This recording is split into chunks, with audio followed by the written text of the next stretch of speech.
मजा करत होता, एकटा होता, पोलीस नव्हतं, कोण नव्हतं. तो आणि या क्षणीची एक मोठी बातमी आहे. जितेंद्र आव्हाडांवरती गुन्हा दाखल करण्यात आलेला आहे. काल खूप मोठ्या प्रमाणावरती जो राडा झाला होता आणि जितेंद्र आव्हाडांनी नंतर अडवून धरलेली होती पोलिसांची जीप, जेणेकरून त्यांचे कार्यकर्ते नितीन देशमुख यांना अटक होऊ नये. आणि काल विधान भवनाच्या गेटवरती अशा प्रकारचं आंदोलन रात्री उशिरा सुद्धा चाललेलं होतं. त्यानंतर आता पुढची घटना अशी आहे की जितेंद्र आव्हाडांवरती गुन्हा दाखल करण्यात आलेला आहे.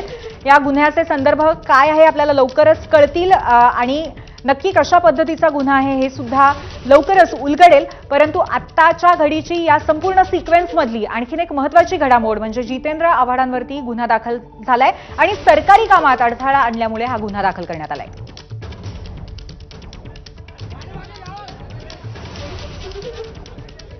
आपले प्रतिनिधी गणेश ठाकूर आपल्या सोबत आहेत. गणेश, या संदर्भामध्ये काय अपडेट आहे?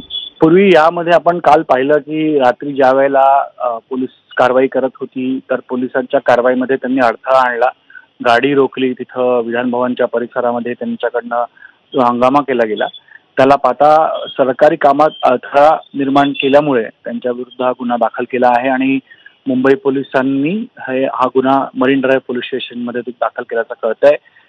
ते लोकप्रतिनिधी आहेत, आता सेशनही सुरू आहे, त्यामुळे रीतसर विधानसभा अध्यक्ष आणि इतरांकडून परवानगी घेऊन हा गुन्हा दाखल केला गेलाय आणि आता या संदर्भात पुढील चौकशी होणार आहे. सध्या अटक किंवा हा विषय नसणार आहे, कारण ते जो गुन्हा दाखल झाला आहे त्यामध्ये चौकशी आणि तपास केला जाईल.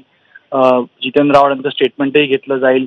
याशिवाय जे कर्मचारी आणि अधिकारी त्यावेळेला आपलं काम करत होते, आपलं कर्तव्य बजावत होते, त्यांच्याकडूनही स्टेटमेंट घेतली जाणार आहे आणि त्यांच्या स्टेटमेंटच्या आधारे पुढील चौकशी होईल, पुढील कारवाई होईल. म्हणून सध्या फक्त गुन्हा दाखल केला गेलाय आणि या गुन्ह्याची चौकशी मुंबई पोलीस करणार आहे. म्हणजे चौकशीच्या अनुषंगाने हा गुन्हा आहे. परंतु जरी तसं असलं तरी सुद्धा गुन्हा दाखल झाल्यामुळे या वादामध्ये आणखीन एक फोडणी पडलेली आहे, कारण एकंदरीतच हा वाद कालपासून आपण बघतोय आणि तो विकोपाला जाण्याची चिन्ह आहे. त्यामुळे गणेश, अगदी बरोबर, कारण काल आपण संबंध दिवस पाहिलं आणि ज्या प्रकारे विधान भवनाच्या परिसरामध्ये हाणामारी झाली, हे अत्यंत दुर्दैवी आहे आणि लाजिरवाणी गोष्ट आहे आपल्यासाठी, आपल्या डेमोक्रेसीसाठी. आणि त्यानंतर ज्या प्रकारे अटकेची कारवाई झाली, अटकेची कारवाई दोन्ही बाजूनं करण्यात आली, म्हणजे मुंबई पोलिसांनी दोन्ही बाजूच्या लोकांना अटक केली. आणि काल रात्री जितेंद्र आव्हाडे त्यांच्या सहकाऱ्यांकडनं जो हंगामा केला गेला, गाडी आणवण्याचा प्रयत्न त्यांच्याकडनं झाला, त्यांना मुंबई पोलिसांनी फडफडत तिथून बाहेर केलं आणि नंतर ती गाडी तिथून गेली. म्हणून एका लोकप्रतिनिधीकडनं सरकारी कामामध्ये निश्चितपणे एक सहकार्य त्यांची अपेक्षा असते, कारण ते स्वतः लॉ मेकर आहेत.